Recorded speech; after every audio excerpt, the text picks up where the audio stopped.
In the vast expanse of the galaxy, where alien species vie for power and trade, one young boy was about to make the wrong soldiers regret their arrogance. Marcus Chun, an 8-year-old with the calm of a veteran, wandered into the heart of New Geneva Station, an interstellar hub of diplomacy and intrigue. But when he accidentally bumped into a formation of Zephyrian soldiers, what should have been a simple mistake quickly escalated into something far worse. The soldiers, dismissing his humanity, thought nothing of it, until they triggered a signal that would echo across the galaxy, reaching the ears of a legend long thought to be dead. This was no ordinary child. His father, David Ghost Chun, was humanity's most feared operative, and when the wrong kid gets touched, even the greatest warriors tremble. The incident at New Geneva Station, the corridors of New Geneva Station, hummed with the constant buzz of interstellar commerce and diplomacy. Massive viewing windows offered breathtaking views of the triple star system that powered this neutral ground where dozens of alien species conducted their business with humanity.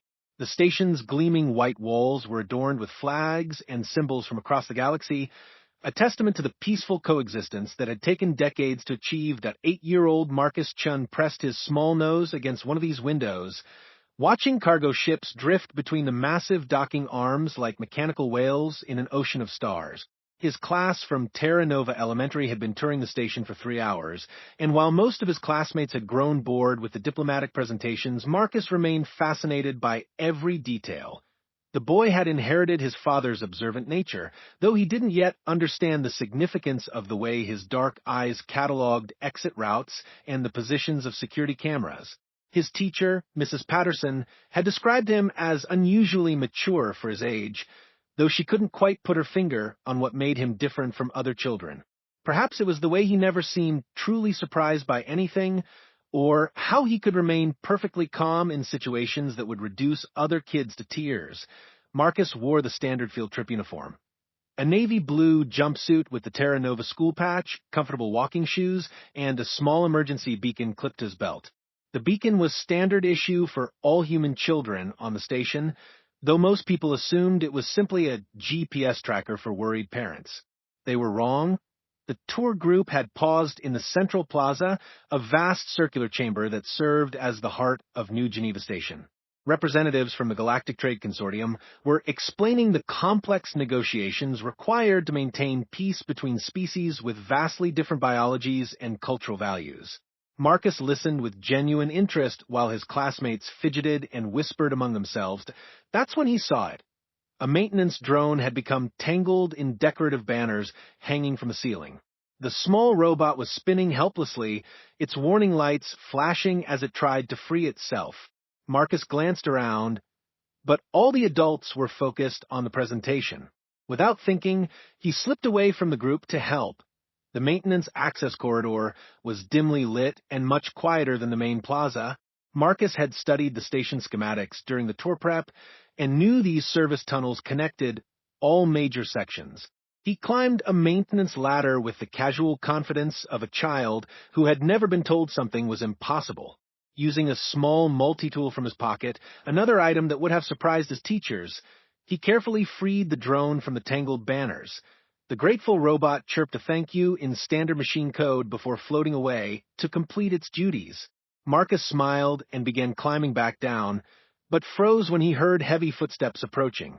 Through a ventilation grate, he could see into another corridor where a formation of Zephyrian soldiers was marching in perfect synchronization. The Zephyrians were an imposing species, standing nearly 8 feet tall, with naturally armored hides and pronounced cranial ridges that gave them a perpetually stern expression. Their military culture emphasized discipline and hierarchy above all else, and they had a well-documented history of viewing younger species as inferior. Despite diplomatic treaties, many Zephyrian military units still harbored resentment about humanity's rapid rise to galactic prominence. Marcus knew he should return to his class, but he had never seen Zephyrian soldiers up close before. He watched with scientific curiosity as they performed their ceremonial march, their electromagnetic weapons glowing with contained energy. Their leader, a particularly large specimen with intricate scarification covering his arms, barked orders in their harsh native tongue. Unfortunately, Marcus's shifting position caused a loose panel to creak. The sound echoed through the maintenance corridor, and suddenly 20 pairs of alien eyes were staring directly at him through the grate. Commander Vex, the Zephyrian formation leader, had been having a particularly bad day. His unit had been assigned to ceremonial duties on New Geneva Station as punishment for their aggressive behavior during the last trade summit. For a warrior who had conquered 3 star systems, playing dress-up for diplomatic photo opportunities was the ultimate humiliation. The sight of a human child spying on them was the final insult. Marcus carefully climbed down from the maintenance area, knowing that hiding would only make the situation worse. He emerged into the main corridor with his hands visible and a polite expression on his face, just as his father had taught him during their games at home. "I apologize for disturbing your ceremony," Marcus said clearly, his young voice carrying the formal tone that humans used for first contact protocols. "I was helping a maintenance drone and didn't realize this area was restricted." The Zephyrian soldiers exchanged glances, their universal translators converting the boy's words into their language. Several of them seemed amused by the child's formal speech patterns, but Commander Vex was not in a mood for entertainment. "You dare spy on the Zephyrian Imperial Guard?" Vex's voice was a low growl that made the corridor's metal walls vibrate. "Your species may think yourselves clever, but even your spawn show the same arrogance." Marcus remained calm, though his hand unconsciously moved toward the emergency beacon on his belt. "I wasn't spying, sir. I was just curious about your formation. My father says curiosity is how we learn about other cultures." The mention of learning and culture only seemed to anger Vex further. The Zephyrian military had a complicated relationship with human achievements. In less than 2 centuries, humanity had gone from primitive planet-bound creatures to one of the most influential species in the galaxy. This rapid advancement, combined with human adaptability and their frustrating tendency to find unconventional solutions to military problems, had earned them grudging respect from some quarters and burning resentment from others. "Your father," Vex spat, stepping closer to Marcus. "Let me guess, another soft human diplomat who thinks words can solve everything? Your species hides behind treaties and negotiations because you lack the strength for real combat." Marcus tilted his head slightly, considering this statement with the same analytical approach he applied to math problems at school. "My father doesn't talk much about his work," he said honestly, "but he taught me that the strongest people are usually the quietest ones." This response seemed to infuriate Vex beyond reason. The commander's scarred hand shot out, grabbing Marcus by the front of his jumpsuit and lifting him off the ground. The boy remained perfectly still, his expression unchanged, though his small fingers had now found the emergency beacon. "Strength," Vex roared. "I'll show you strength, human whelp." The backhand came without warning, sending Marcus tumbling across the corridor floor. The impact triggered his beacon automatically, sending a priority transmission through quantum communication networks that spanned the galaxy. Marcus rolled with the fall, protecting his head just as his father had taught him, and came to rest against the wall with blood trickling from his split lip. Doctor Sarah Martinez was reviewing patient files in the station's medical bay when her communication device erupted with alerts. As the chief medical officer for New Geneva Station, she was accustomed to handling everything from alien food allergies to diplomatic stress injuries, but the priority code she was seeing made her blood run cold that a human child had activated an emergency beacon. Sarah had been working on the station for 5 years, and in that time, she had learned that human emergency protocols were not to be taken lightly. The beacon system wasn't just a simple GPS tracker, it was connected to a vast network of protective systems that most aliens didn't even know existed. She grabbed her medical kit and emergency response team, racing through the corridors toward the beacon's location. Meanwhile, Captain Hayes, the station's security chief, was dealing with his own crisis alerts. His security boards were lighting up like a Christmas tree, showing priority transmissions being sent through channels he didn't even know existed. Hayes was a veteran of 3 different wars and had seen enough combat to recognize when something serious was about to happen. The automated systems were already beginning lockdown protocols, sealing blast doors and restricting access to sensitive areas. Computer, what triggered the security alert? Hayes demanded. Emergency beacon activation by designated protected individual. The AI responded in its maddeningly calm voice. Priority 1 protective protocols are now in effect. Hayes felt his stomach drop. In his 5 years on New Geneva Station, they had never had a Priority 1 alert. The protection protocols for human children were legendary throughout the galaxy, though most people assumed they were just bureaucratic overreach. Hayes was beginning to suspect they were about to learn otherwise. Back in the corridor, Marcus sat quietly against the wall, dabbing at his bleeding lip with a tissue from his pocket. Commander Vex stood over him, his chest heaving with anger and satisfaction. The other Zephyrian soldiers looked decidedly less confident than they had moments earlier. Something about the boy's reaction was bothering them. Most children would be crying by now, screaming for their parents or begging for mercy. But Marcus just sat there, patient and watchful, as if he were waiting for something inevitable to happen. It was unsettling in a way that none of them could quite articulate. Perhaps one of the younger soldiers ventured, "We should report this incident and return to our duties." Vex whirled on his subordinate. "Report what? That we defended ourselves against human espionage?" This child was obviously gathering intelligence for his government. "We are within our rights to detain spies." But even as Vex spoke, doubt was beginning to creep into his voice. The corridor felt different now, as if the air itself had become charged with potential energy. The station's lighting had shifted to emergency amber, and the normal background noise of the environmental systems had taken on an ominous quality. The doctor.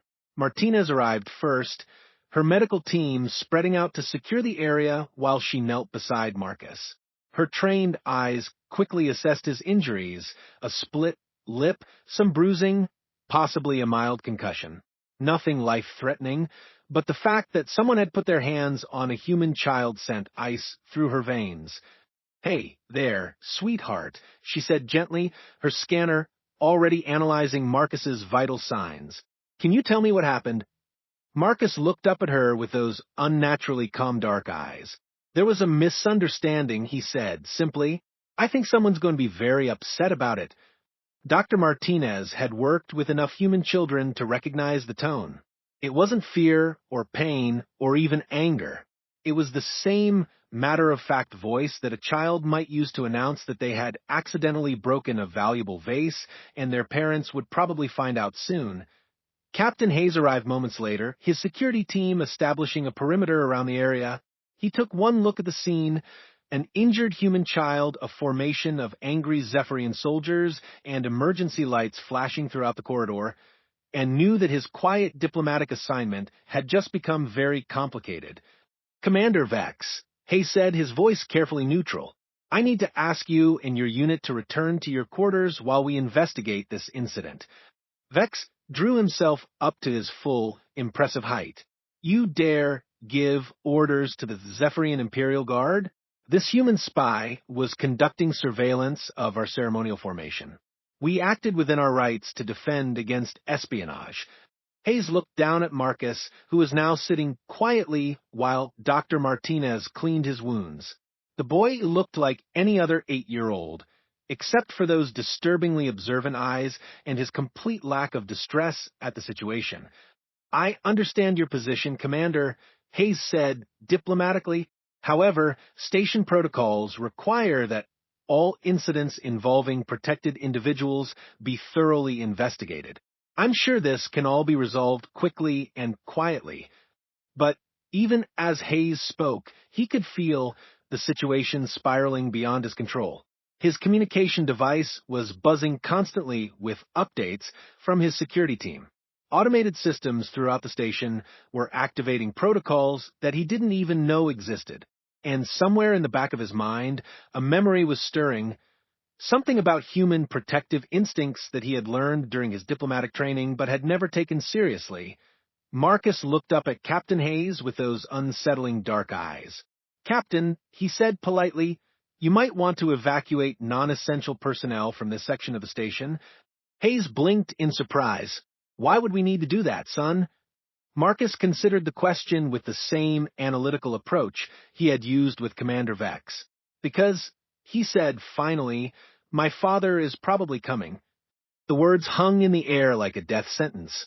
Dr. Martinez's medical scanner slipped from her suddenly nerveless fingers. Captain Hayes felt the color drain from his face as fragments of half-remembered briefings about human family structures and protective behaviors came flooding back. Commander Vex, however, just laughed. "Your father? Another soft human diplomat? I am not impressed by threats from children."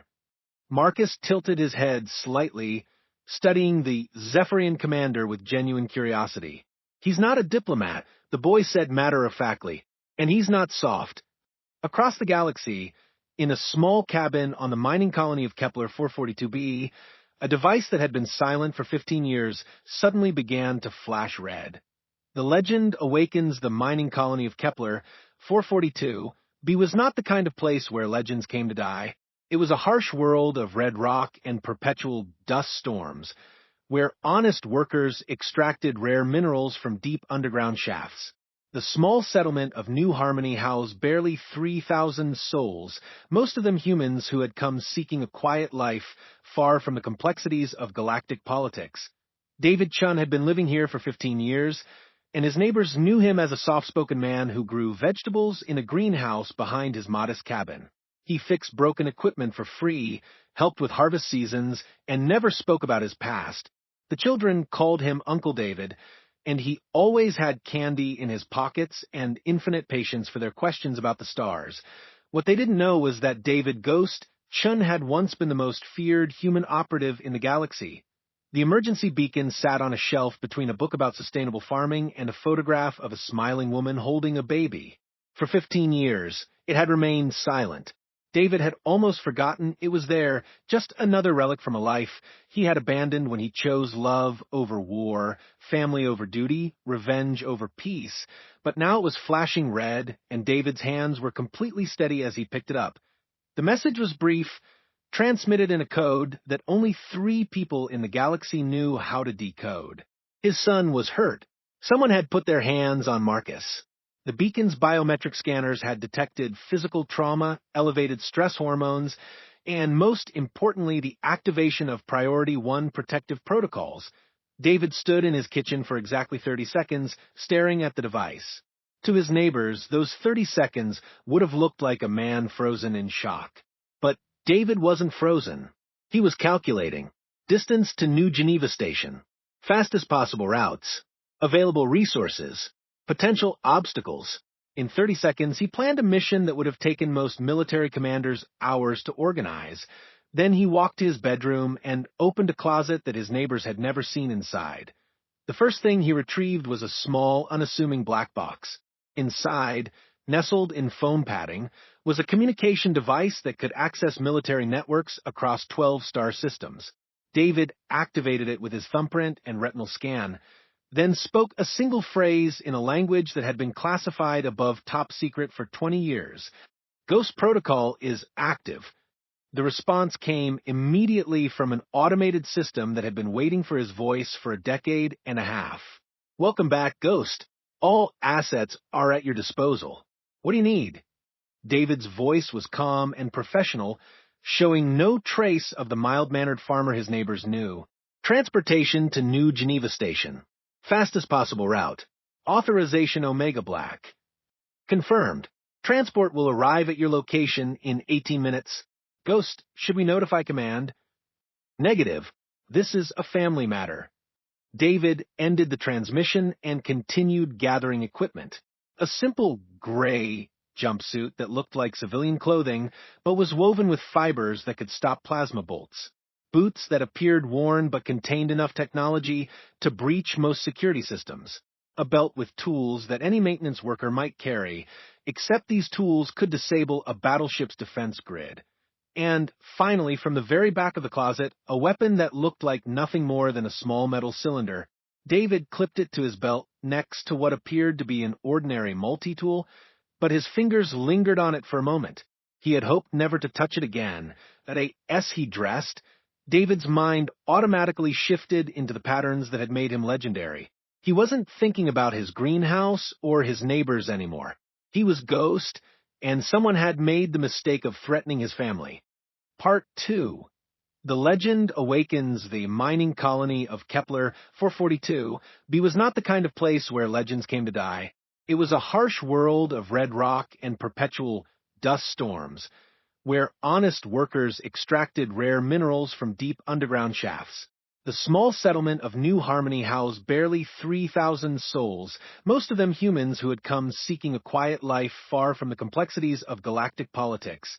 David Chun had been living here for 15 years, and his neighbors knew him as a soft-spoken man who grew vegetables in a greenhouse behind his modest cabin. He fixed broken equipment for free, helped with harvest seasons, and never spoke about his past. The children called him Uncle David, and he always had candy in his pockets and infinite patience for their questions about the stars. What they didn't know was that David Ghost Chun had once been the most feared human operative in the galaxy. The emergency beacon sat on a shelf between a book about sustainable farming and a photograph of a smiling woman holding a baby. For 15 years, it had remained silent. David had almost forgotten it was there, just another relic from a life he had abandoned when he chose love over war, family over duty, revenge over peace. But now it was flashing red, and David's hands were completely steady as he picked it up. The message was brief, transmitted in a code that only 3 people in the galaxy knew how to decode. His son was hurt. Someone had put their hands on Marcus. The beacon's biometric scanners had detected physical trauma, elevated stress hormones, and most importantly, the activation of Priority 1 protective protocols. David stood in his kitchen for exactly 30 seconds, staring at the device. To his neighbors, those 30 seconds would have looked like a man frozen in shock. But David wasn't frozen. He was calculating. Distance to New Geneva Station. Fastest possible routes. Available resources. Potential obstacles. In 30 seconds, he planned a mission that would have taken most military commanders hours to organize. Then he walked to his bedroom and opened a closet that his neighbors had never seen inside. The first thing he retrieved was a small, unassuming black box. Inside, nestled in foam padding, was a communication device that could access military networks across 12 star systems. David activated it with his thumbprint and retinal scan, then spoke a single phrase in a language that had been classified above top secret for 20 years. Ghost Protocol is active. The response came immediately from an automated system that had been waiting for his voice for a decade and a half. Welcome back, Ghost. All assets are at your disposal. What do you need? David's voice was calm and professional, showing no trace of the mild-mannered farmer his neighbors knew. Transportation to New Geneva Station. Fastest possible route. Authorization Omega Black. Confirmed. Transport will arrive at your location in 18 minutes. Ghost, should we notify command? Negative. This is a family matter. David ended the transmission and continued gathering equipment. A simple gray jumpsuit that looked like civilian clothing, but was woven with fibers that could stop plasma bolts. Boots that appeared worn but contained enough technology to breach most security systems. A belt with tools that any maintenance worker might carry, except these tools could disable a battleship's defense grid. And finally, from the very back of the closet, a weapon that looked like nothing more than a small metal cylinder. David clipped it to his belt next to what appeared to be an ordinary multi-tool, but his fingers lingered on it for a moment. He had hoped never to touch it again today. As he dressed, David's mind automatically shifted into the patterns that had made him legendary. He wasn't thinking about his greenhouse or his neighbors anymore. He was Ghost, and someone had made the mistake of threatening his family. The transport that arrived was officially registered as a civilian cargo hauler, but David recognized the quantum drive signatures of a modified military scout ship. The pilot was a young woman with cybernetic implants who saluted him with genuine respect. "Sir, We've prepared 3 different route options based on current galactic traffic patterns and potential hostile territories. The fastest route has us arriving at New Geneva in 14 hours. David settled into the co-pilot's seat. His demeanor completely changed from the gentle farmer who had been watering tomatoes that morning. Make it 12. Meanwhile, across the galaxy, intelligence networks were beginning to detect unusual patterns in communication traffic. Elena Vasquez, a senior analyst for the Galactic Intelligence Consortium, was reviewing routine intercepts when her computer flagged an anomaly. Someone had just accessed military communication protocols that had been dormant for 15 years. The access codes were authentic, but they belonged to someone who was supposed to be dead. Elena pulled up the classified file with trembling fingers. The photograph showed a man in his 30s with calm dark eyes and an unremarkable face. The kind of face that could disappear in any crowd, which had made him perfect for his job. But the list of operations and achievements that followed made Elena's blood run cold. Operation Silent Thunder single-handedly disabled a rebel fleet by infiltrating their command ship and reprogramming their navigation systems to fly into a star, the Proxima Incident. Ended a 3-year siege by convincing the enemy commander that his own forces were preparing to mutiny. The commander surrendered without a shot being fired. The Vega solution prevented a galactic war by exposing the real instigators behind a series of false flag attacks. 17 enemy agents simply vanished overnight, along with all evidence of their conspiracy. And dozens more, each one demonstrating an almost supernatural ability to be in exactly the right place at exactly the right time with exactly the right solution. The Ghost had never failed a mission. He had never left a trace. And for 15 years, everyone had assumed he was dead. Elena reached for her emergency communication device with shaking hands. This was the kind of information that could reshape galactic politics. But as she prepared to send the alert, another message appeared on her screen that IT was addressed to her personally, though she had never given her contact information to anyone with access to those old military codes. The message was brief. Elena, this is a family matter. My son was hurt. Please don't interfere. Elena stared at the screen for a long moment, then deleted the message and closed the file. Some legends were better left undisturbed on New Geneva Station. The situation was rapidly spiraling out of control. Captain Hayes had managed to separate Commander Vex and his unit from Marcus, but the Zephyrian commander was becoming increasingly agitated as reports filtered in about the station's unusual behavior. What do you mean? Automated lockdown procedures. Vex demanded. This is a diplomatic station, not a military fortress. Hayes was asking himself the same question. In the 3 hours since Marcus's beacon had activated, New Geneva Station had been transforming itself in ways that he didn't understand. Blast doors had sealed off entire sections. Defense grids that he didn't even know existed had powered up. And most disturbing of all, the station's AI had begun implementing security protocols that weren't in any manual he had ever seen. Dr. Martinez had finished treating Marcus's injuries and pronounced him physically fine, but the boy's calm demeanor was unsettling everyone who met him. He sat quietly in the medical bay, reading a book about stellar navigation as if nothing unusual had happened. Marcus, Dr. Martinez said gently, "Can you tell me about your father? What does he do for work?" Marcus looked up from his book with those unnaturally observant eyes. "He grows vegetables," he said matter-of-factly, "and he teaches me things." "What kind of things?" Marcus considered the question seriously. How to be quiet, how to watch without being noticed, how to solve problems that seem impossible. He paused, then added, "He says most problems aren't really impossible, they just require creative thinking." Dr. Martinez exchanged a worried glance with Captain Hayes. The boy's answer was perfectly innocent, but something about the way he said it sent chills down their spines to the Zephyrian High Command bunker on their homeworld. Admiral Corthax was dealing with his own crisis. Reports had been filtering in for the past few hours about unusual human activity in multiple star systems. Military communication networks that had been dormant for years were suddenly active. Ships were moving with purpose and speed that suggested official military operations, but no human government had issued any orders. And then the name appeared in an intelligence report that made Korthax's blood freeze in his veins. David Chun, codename Ghost. Korthax had been a young officer during the Ghost's active years, and he remembered the whispered stories that had circulated through alien military circles. A human who could appear anywhere, accomplish any mission, and vanish without a trace. Someone who fought wars by convincing the enemy to defeat themselves. The Zephyrian military had a saying, "Fear the human who never speaks loudly."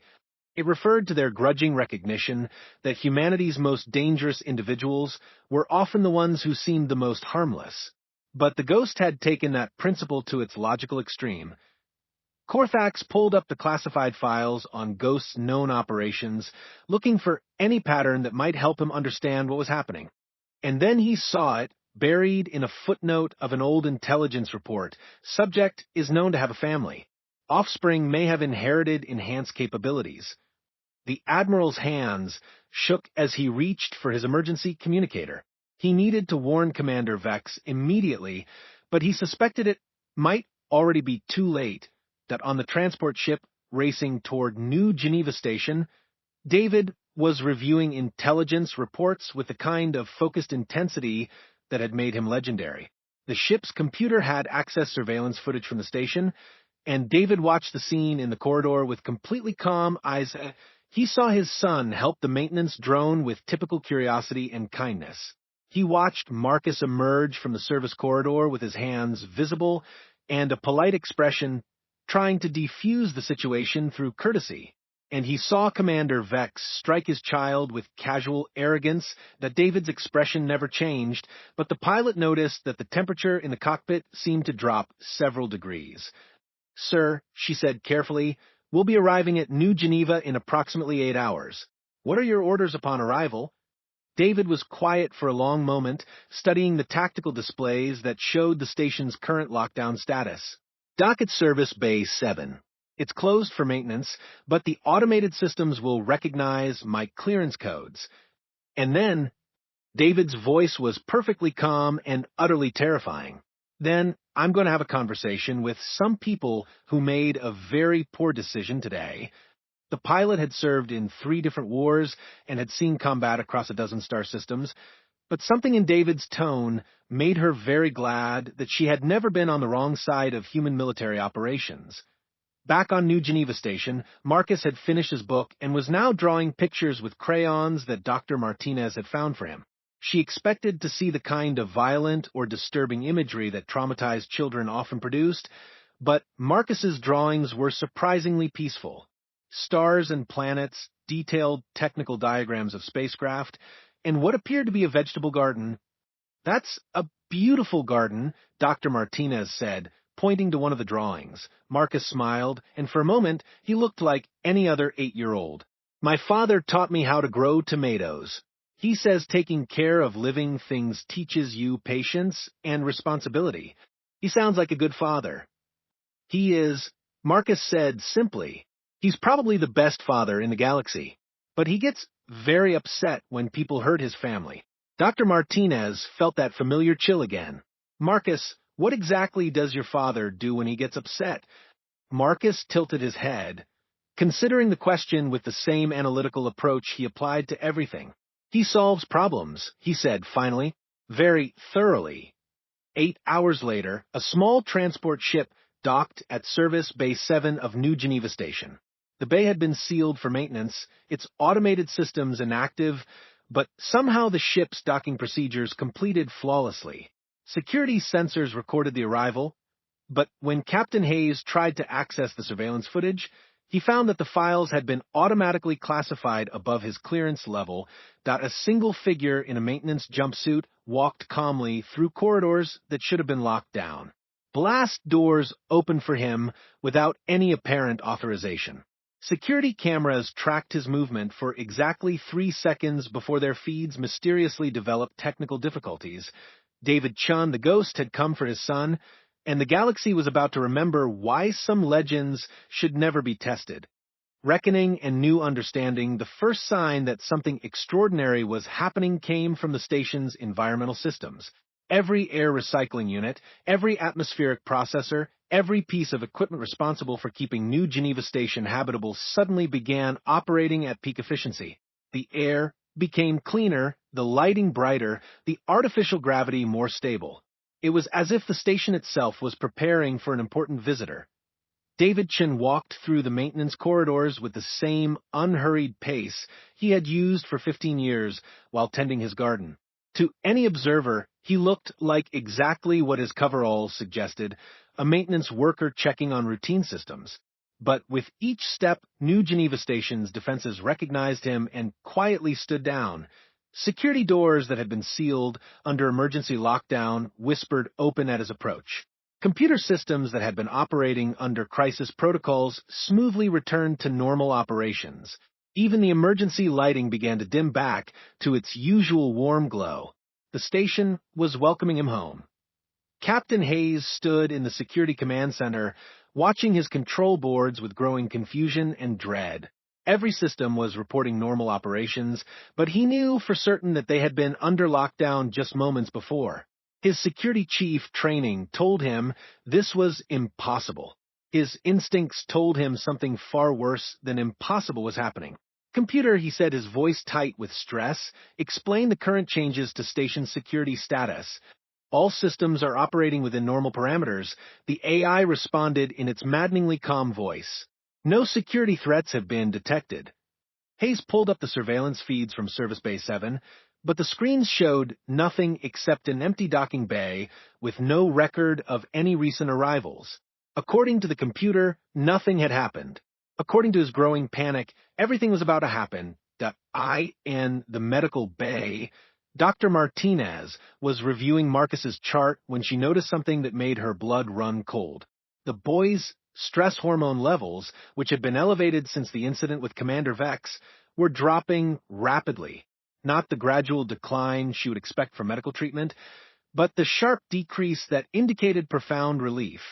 Marcus looked up from his coloring book and smiled. "He's here," he said simply. Doctor. Martinez didn't need to ask who he meant. Commander Vex was in his temporary quarters, dictating a report to his superiors about the human espionage incident when his door chimed. This was unusual since the Zephyrian delegation had been restricted to quarters pending the completion of Captain Hayes' investigation.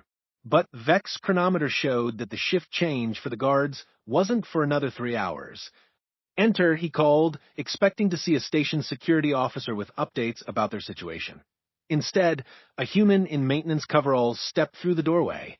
The man appeared to be in his 40s with graying hair and the kind of unremarkable face that would be impossible to pick out of a crowd.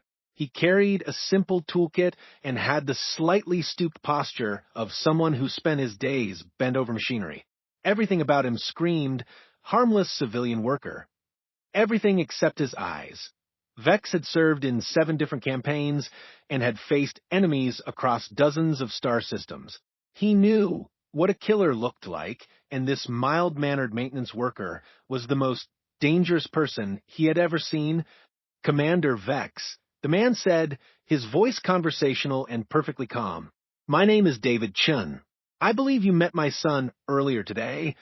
Vex's hand moved instinctively toward his sidearm, but stopped when he realized that the human hadn't made any threatening moves. David simply stood in the doorway, toolkit in one hand, the other hanging relaxed at his side. "I don't know what you're talking about," Vex said, though his voice betrayed his uncertainty. "I've had no contact with any human civilians today." David tilted his head slightly, studying the Zephyrian commander with the same analytical intensity that Marcus had inherited. 8-year-old boy, dark hair, wearing a school field trip uniform. "You hit him in Corridor 7 Delta approximately 9 hours ago." The way David recited the facts without emotion or accusation somehow made them more terrifying than any angry threats could have been. Vex felt sweat beginning to form on his armored hide despite the perfectly controlled temperature in his quarters. "That was a military matter," Vex said, trying to summon his command authority. The child was conducting espionage against a Zephyrian ceremonial formation. We acted within our rights under the terms of the diplomatic accords. David nodded as if this explanation made perfect sense. I see. And in your military experience, Commander, what do you think would be an appropriate response when someone hurts a human child? Vex opened his mouth to respond, then realized he didn't actually know the answer to that question. Human protective protocols were legendary throughout the galaxy, but most alien species assumed they were just bureaucratic posturing. Vex was beginning to suspect that assumption might have been catastrophically wrong. I think, David continued in the same conversational tone, that you and I should have a demonstration, so you can better understand human protective responses for future reference. David set down his toolkit and opened it, revealing what appeared to be ordinary maintenance tools. Screwdrivers, circuit testers, calibration devices, all perfectly normal equipment that any worker might carry. But Vex's combat experience was screaming warnings at him that these innocent-looking tools were something else entirely. What are you suggesting? Vex asked, though he was afraid he already knew the answer. David selected what looked like a simple multi-tool from the kit. You're approximately 6 times my son's body weight. You're trained in combat. You're wearing armor. You have weapons. He looked up at Vex with those terrifyingly calm eyes. I think you should hit me the way you hit him. Vex's hand finally reached his sidearm, but as he drew the weapon, David moved. Not quickly, not with any apparent urgency, just a simple step to the side that somehow positioned him perfectly to avoid the plasma bolt that Vex fired. The energy blast struck the wall behind where David had been standing, leaving a smoking crater in the reinforced bulkhead. Interesting, David said, as if he were commenting on the weather. Military-grade plasma weapon, set to stun rather than kill. That shows admirable restraint, Commander. Unfortunately, my son wasn't carrying a weapon when you hit him. David's hand moved, and suddenly Vex's sidearm was no longer in his grip. The Zephyrian commander looked down in shock to see his weapon lying in pieces on the floor, neatly disassembled by what appeared to be a simple maintenance tool. The thing about humans, David continued, stepping closer to Vex, is that we don't just get angry when our children are threatened. We get creative.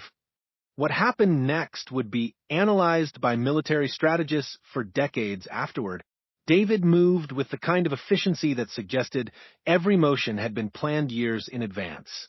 The multi-tool in his hand became a dozen different instruments, each one used to exploit a weakness in Zephyrian physiology that no alien had realized humans knew about. Vex found himself on the floor, completely immobilized, but uninjured. Every joint in his body was locked in place by what appeared to be simple mechanical restraints, but which had been applied with surgical precision to pressure points that Zephyrian anatomy techs insisted didn't exist. He could breathe, he could speak, but he couldn't move. The beautiful thing about maintenance work, David said, kneeling beside the paralyzed commander, is that you learn how everything fits together. Bodies, machines, social systems. And once you understand how something works, you can always find ways to make it work better. David reached into his toolkit again and produced what looked like a standard medical scanner. This is reading your stress hormone levels, Commander. Right now, you're experiencing approximately the same physiological response that my 8-year-old son had when you hit him. The difference is that he was alone and scared, while you're surrounded by fellow soldiers in your own quarters. Vex tried to speak, but found that his vocal cords were somehow affected by whatever David had done to him. Only a whisper emerged. What do you want? David's expression softened slightly, and for a moment, Vex could see the gentle father that Marcus knew. I want you to understand something, Commander. My son is the most important thing in my universe. He's curious and kind and brave, and he sees the good in everyone he meets. He didn't deserve what you did to him. David stood up and began packing his tools away with the same methodical care that any maintenance worker would use. You're going to be fine in about an hour. The restraints will dissolve, your mobility will return, and you'll be able to function normally, but you're going to remember exactly how helpless you felt right now, And you're going to think about that feeling every time you consider using your size and strength against someone smaller than you. As David prepared to leave, Vex managed to whisper another question. Who are you? David paused at the doorway and looked back with those impossibly calm eyes. I'm exactly what I told you, Commander. I'm David Chun, and I'm Marcus's father. But 15 years ago, I had a different job. People used to call me the Ghost. Vex's eyes widened as recognition dawned. The Ghost was supposed to be a myth, a story that human military used to frighten their enemies. But looking at this mild-mannered maintenance worker, who had just disabled a trained warrior without breaking a sweat, Vex realized that some myths were more real than anyone wanted to believe. I retired from that life when Marcus was born, David continued. I wanted to be the kind of father who grew vegetables and helped with homework, not the kind who solved problems by making people disappear. But today you reminded me that sometimes the old skills are still necessary. David walked calmly through the station corridors, his toolkit swinging gently at his side. Security cameras tracked his movement for exactly 3 seconds before developing technical difficulties, just as they had during his arrival. By the time Captain Hayes realized that someone was walking freely through his lockdown station, David had already reached the medical bay. Marcus looked up from his coloring book as his father entered the room. The boy's face lit up with genuine joy, and he jumped off the examination table to hug David tightly. Dad, you came. Of course I came, David said softly, holding his son close. Are you hurt? Just a split lip. Dr. Martinez fixed it up really good. Marcus pulled back to look at his father seriously. I didn't do anything wrong, Dad. I was just trying to help a maintenance drone. I know, son. You don't need to explain anything to me. Dr. Martinez watched the reunion with mixed emotions. The tender care that David showed toward his son was obviously genuine, but she couldn't shake the feeling that she was watching something far more significant than a simple family moment. Mr. Chun, she said carefully, I'm Dr. Martinez. I've been taking care of Marcus since the incident. David looked up at her with those calm, analytical eyes. Thank you for helping him. I know this situation has been difficult for everyone. About that situation, Dr. Martinez began, there are some questions that Captain Hayes needs to ask and some diplomatic protocols that need to be followed. David nodded. I understand. But first, I think there are some people who owe my son an apology. Captain Hayes arrived at the medical bay just in time to hear David's words. The security chief looked like he had aged 10 years in the past few hours, and his hands were shaking slightly as he approached the small family. Mr. Chun, Hayes said, his voice carefully controlled, I need to ask you some questions about your presence on this station and your methods of gaining access. David stood up, keeping one protective hand on Marcus's shoulder. Captain Hayes, isn't it? I reviewed your service record during my trip here. 3 tours of duty, commendations for bravery under fire, spotless disciplinary record. You seem like a good man trying to do a difficult job. Hayes blinked in surprise. You reviewed my service record? How did you access classified military files? The same way I accessed your station's security systems, your environmental controls, and your communication networks, David said matter-of-factly. Some clearances never expire, Captain. They just go dormant until they're needed again. The implications of this statement hit Hayes like a physical blow. You're telling me that you still have active military clearance? At what level? David reached into his coveralls and produced a small device that Hayes recognized as a military identification scanner. When David placed his thumb on the sensor, Hayes' security pad immediately chimed with an incoming priority message. Hayes looked down at his pad and felt the color drain from his face. The clearance level displayed was higher than anything he had ever seen. Higher than station commanders, higher than fleet admirals, higher than most planetary governors. It was the kind of clearance that gave someone access to information that could reshape galactic politics. Omega Black, Hayes whispered, that's impossible. Those clearances are theoretical. They're very real, Captain, and they come with certain responsibilities. David's voice remained calm, but there was an undertone of steel that made Hayes' training kick in. One of those responsibilities is ensuring that human children are protected throughout the galaxy. Another is making sure that anyone who fails in that protection understands the consequences. Hayes suddenly understood why every system on his station had been behaving strangely for the past several hours. It wasn't a malfunction or a security breach. The station's computers had been recognizing the presence of someone with authority that superseded every other consideration.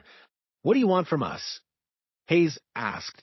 David looked down at Marcus, who was listening to the conversation with the kind of serious attention that most adults couldn't maintain.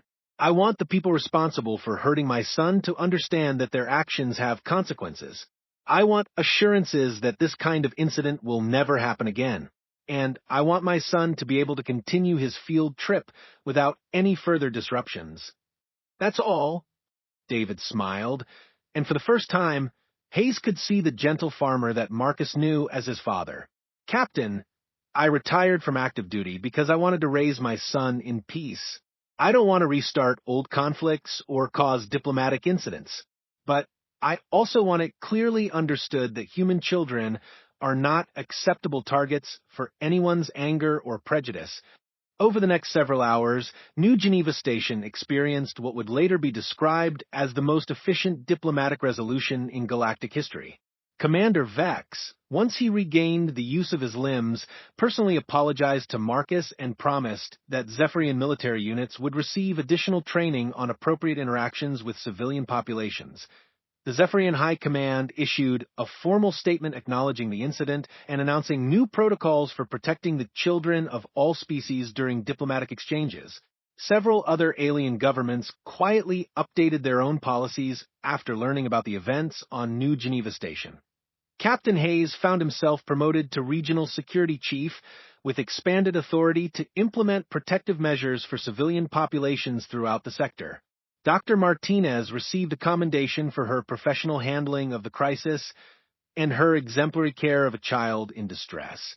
And Marcus finished his field trip exactly as he had planned, with a detailed report about interspecies cooperation and the importance of understanding different cultures as their transport prepared to depart New Geneva Station. Marcus looked out the window at the stars and asked his father a question that had been bothering him. "Dad, why did you really come? I mean, I know you were worried about me, but Dr. Martinez had already fixed me up, and Captain Hayes was handling the investigation." David considered the question seriously, the way he always did when Marcus asked about important things. "Son, do you remember what I taught you about taking care of living things? That it teaches patience and responsibility," Marcus recited. "That's right, but there's another part to it that I haven't told you yet." David looked out at the stars, his expression thoughtful. "When you take care of something, you become responsible for protecting it, not just from immediate threats, but from the idea that it's acceptable to threaten it at all." Marcus thought about this for a while. "So you didn't just come to make sure I was okay. You came to make sure that other kids would be okay, too."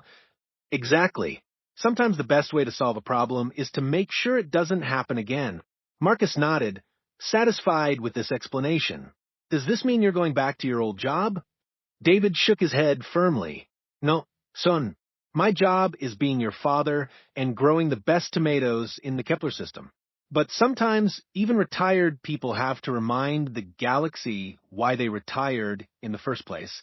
As their ship entered hyperspace, carrying them back to their quiet life on the mining colony, David Chun reflected on the events of the past day. He had hoped never to use his old skills again, but he couldn't regret protecting his son. And perhaps in the long run, the galaxy would be a safer place for all children because of what had happened on New Geneva Station. Behind them, the station continued its normal operations with one significant difference. Every alien military unit that visited New Geneva Station now received a briefing about human protective instincts. The briefing was simple and direct.